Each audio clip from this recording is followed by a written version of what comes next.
راولپنڈی سازش کیس کیا تھا؟ حکومت کا تختہ الٹنے کی ایک بے ضرر تجویز کیسے بغاوت بنی؟ کیا جیل جانے سے فیض احمد فیض کی مقبولیت کم ہوئی؟ سینئر صحافی اور پروگرام کیپٹل ٹاک کے میزبان حامد میر نے اپنے کالم میں راولپنڈی سازش کیس پر ایک جامع مقالہ پیش کیا۔ جنگ میں اپنے کالم سے وہ قارئین کو 74 برس پہلے پاکستان میں فوجی بغاوت کی پہلی کوشش تک لے گئے۔ راولپنڈی سازش کے نام سے مشہور اس سازش کی ابتدائی تفتیش خود فوج کے سربراہ نے کی تھی، جس میں کل 15 افراد پر فرد جرم عائد کی گئی۔ ان میں 11 فوجی افسران اور 4 سویلینز تھے، جن میں انگریزی اخبار پاکستان ٹائمز کے ایڈیٹر فیض احمد فیض بھی شامل تھے۔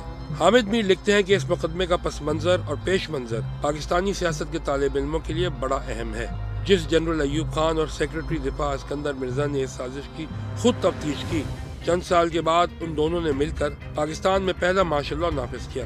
عدالت میں ملزمان کا دفاع کرنے والے ایک وکیل حسین شہید سہروردی بعد میں پاکستان کے وزیر اعظم بنے۔ بعد ازاں جنرل ایوب خان کے حکم پر ان کے خلاف بھی غداری کا مقدمہ قائم کیا گیا، جو کسی عدالت میں ثابت نہ ہو سکا۔ جس وزیر اعظم کی حکومت ہٹانے کے لیے یہ مبینہ سازش تیار کی گئی، ان کا نام لیاقت علی خان تھا۔ انہوں نے 9 مارچ 1951 کو خود اس سازش کا انکشاف کیا۔ سازش کے مرکزی کردار پاکستانی فوج کے chief of general staff major general Akbar Khan تھے۔ مقدمے کی کارروائی میں ان کے خلاف جو شواہد پیش کیے گئے، ان کے مطابق لیاقت علی خان کو قتل کرنے کے بجائے صرف حکومت سے ہٹانا تھا۔ فوج کے سربراہ جنرل ایوب خان کو بھی صرف ان کے عہدے سے ہٹانا تھا اور فوجی کونسل کے ذریعے ملک چلانا تھا۔ قانون کے مطابق سازش میں ملوث فوجی افسران کا کورٹ مارشل ہونا چاہیے تھا، لیکن وزیر اعظم لیاقت علی خان نے فوجی بغاوت کے ملزمان پر فوجی عدالت میں مقدمہ چلانے کے بجائے دستور ساز اسمبلی سے ایک نیا قانون منظور کروا لیا، جسے راولپنڈی سازش خصوصی ٹریبیونل ایکٹ 1951 قرار دیا گیا۔ سینئر صحافی نے لکھا کہ جب اس قانون کا مسودہ ایوان میں پیش کیا گیا تو اپوزیشن نے اعتراض کیا کہ یہ دستور ساز اسمبلی ہے، مقننہ نہیں، یہ اسمبلی اس قانون کو منظور نہیں کر سکتی۔ لیکن حکومت نے اپنی اکثریت کے بلبوتے پر قانون کو منظور کروا لیا، جس کے تحت مقدمے کی کارروائی اعلیٰ عدلیہ کے 3 ججوں نے چلانی تھی۔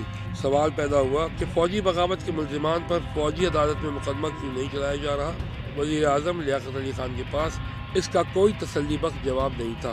عام تاثر یہ تھا کہ دستور ساز اسمبلی سے منظور کردہ عدالت کی طرف سے سنائی جانے والی سزا کو کسی اور عدالت میں چیلنج نہیں کیا جا سکتا۔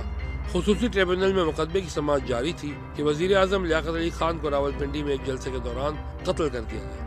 تاریخ کے اس باب پر مزید بات کرتے ہوئے حامد میر لکھتے ہیں کہ جس وزیر اعظم نے اپنی حکومت کے خلاف راولپنڈی سازش کا انکشاف کیا تھا، وہ خود راولپنڈی میں قتل ہو گیا۔ جس دستور ساز اسمبلی نے ملزمان کے ٹرائل کے لیے قانون منظور کروایا تھا، اس اسمبلی کو گورنر جنرل غلام محمد نے 1956 میں خود ہی توڑ دیا۔ جب دستور ساز اسمبلی توڑ دی گئی تو ملزمان نے عدالتوں میں درخواستیں دائر کی کہ جس اسمبلی نے ٹریبیونل بنایا وہ اسمبلی ختم ہو چکی، لہٰذا ملزمان کو ضمانتیں مل گئی۔ فیض کو اس مقدمے میں پھنسانے کی وجہ پاکستان ٹائمز میں ان کے اداریے تھے۔